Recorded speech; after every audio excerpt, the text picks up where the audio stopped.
هذا حقكم وحصلتوا عليه، الله يوفقكم.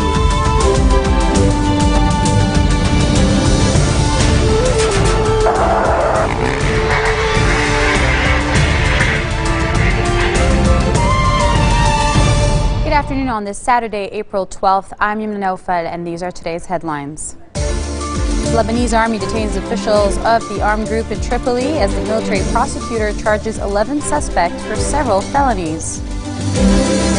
Lebanese army tightens its grip on Baalbek's Sharawina neighborhood from all sides and carry out raids in search of suspects.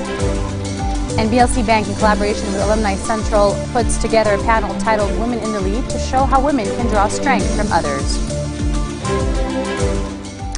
The Lebanese army is detaining officials of an armed group in the northern city of Tripoli as military prosecutor Judge Sa'ar charges 11 suspects, including Khalid Shaykho, the commander of an armed group in Bibit Tabene, for several felonies against the state.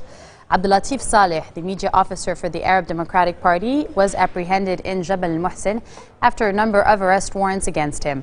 The head of the ADP, Ali Eid, and its Politburo chief, Rifat Eid, have reportedly fled Tripoli before security forces led by the army began implementing their security plan to restore law and order to the restive city.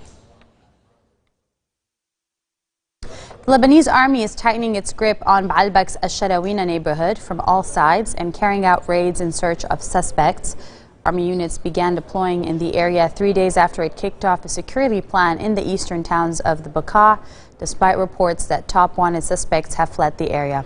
Sources say Ali Sha'ar, the head of a dangerous gang that is behind a series of kidnappings in the Bekaa, has been detained. This comes after the army deploying Thursday in the Bekaa Valley at the start of the security plan after armed forces took full control of all checkpoints on the road linking the towns of Arsail and Hermel near the Syrian border. President Michel Sleiman is assigning a number of financial and economic experts with studying the negative repercussions of laws endorsed recently by the parliament. The experts are to brief Sleiman on the impact of the laws on the Lebanese economy before he takes a decision of signing them, as they stipulate further spending without assigning new funding resources. The laws include the new renting fees, full-time employment of civil defense volunteers and Électricité du Liban contract workers, and the new wage scale. This comes after Parliament approved a series of laws including the full-time employment of civil defense volunteers and EDL contract workers who will have to undergo a state exam. Speaker Nabih Berri is calling for a legislative session this week to debate and vote on the controversial public sector wage hike bill. Berri scheduled a session for Tuesday when he will convene Parliament to debate the draft law approved by the joint parliamentary committees after a series of lengthy marathon sessions. MPs failed to reach an agreement on when the wage hikes would come into effect, whether they would be retroactive, and if they would be paid in installments, as well as failing to reach agreement on the increase in value-added tax and on details of the raises for teachers. Tuesday's session will most likely witness heated debates among MPs between supporters and opponents of the salary increase, which has been a demand of civil servants and teachers for several years. BLC Bank, in collaboration with Alumni Central, has put together a panel titled Women in the Lead. The panelists included Ms. Maya Younis, who is the head of the marketing group at BLC Bank, Major Suzanne El-Hajj, the head of cybercrime and intellectual property protection office at the Lebanese Internal Security Forces, and she's also the first female officer to join the ranks of the ISF. And thirdly, Ms. Huda Yunan, who is the country manager of Microsoft Lebanon and neighboring new markets in Iraq, Afghanistan, and Palestine since 2012. The panel's aim was to provide an understanding of how women can draw strength from their experiences and from the experience of other women in the lead, what attributes and experiences can make them break through to achieve success. FutureTV had an exclusive. We tend to think in an integrated form where family, friends, and the community matters, whereas male are more let's say they think vertical. So we're horizontal, they're vertical by biological nature. We want to succeed, but we cannot do it by ourselves. We are going to have to struggle between balancing life and work, and it is not easy. When we start, we're latecomers. Of course, it's a patriarchal society ever since we were born. So we end up coming to the workforce a little bit later than men, and we need the encouragement to push us to succeed. Now, it is not an easy choice to make for women, because and no one of the choices is the better one. It ends up being which one makes you more happier to pursue. At one point, life and work is not a balance. To give them a quality of time, not a quantity of time. It's really challenging, but for me, I love what I do, and I think I have the right as a person to have ambition and to succeed in life. I'm a person after all. They need me, but myself need me too, and this is first. Second, my children are very proud of me.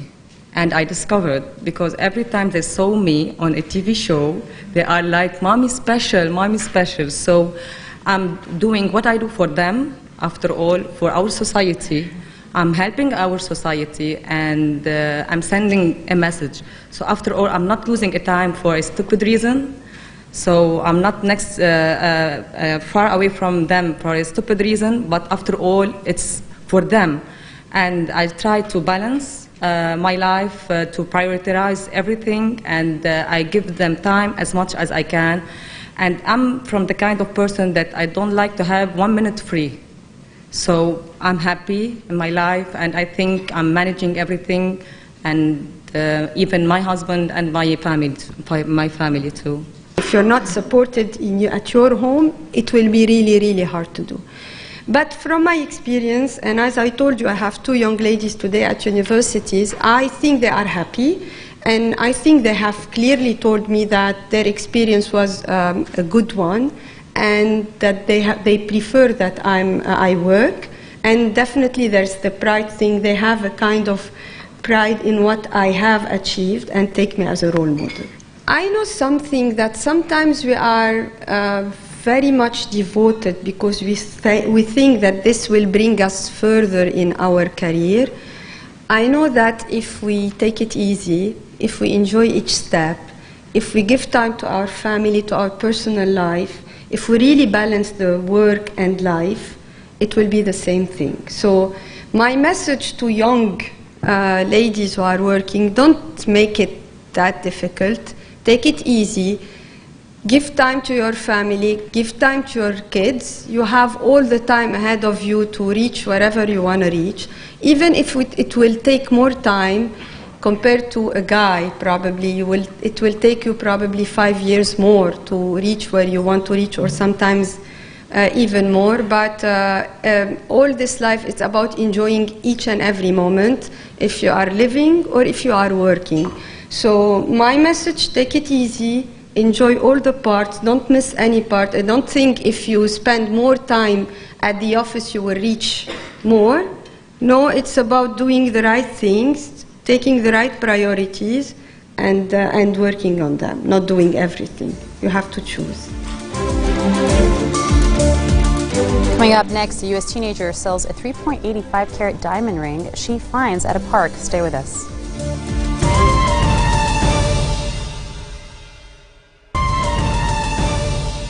Welcome back. Syrian troops battle rebels around a military intelligence base in Aleppo, Syria.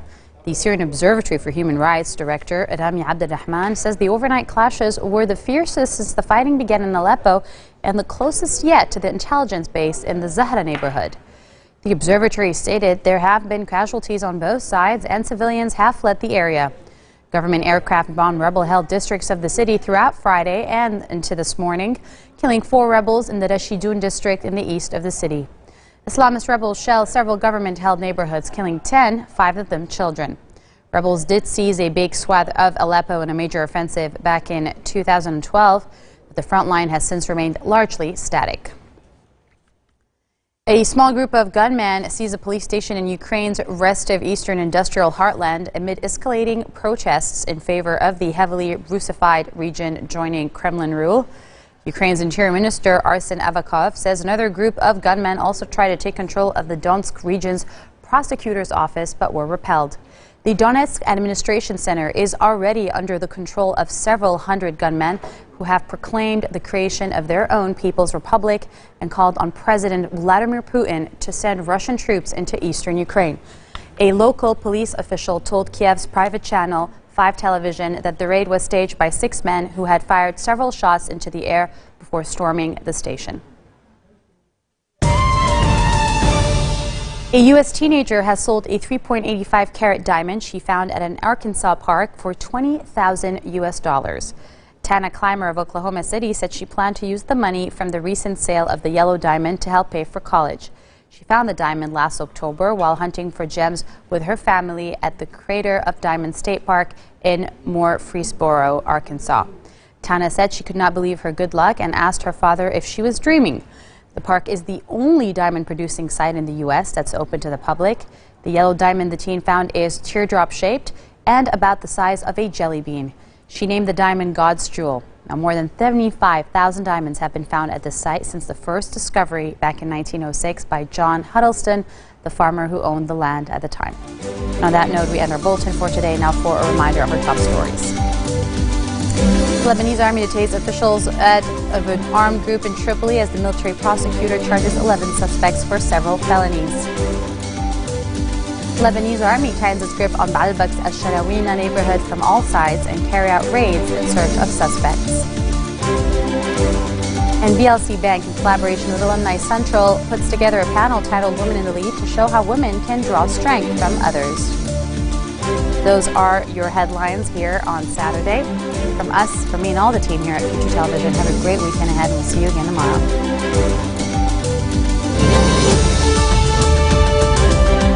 هيدا حقكم وحصلتوا عليه، الله يوفقكم.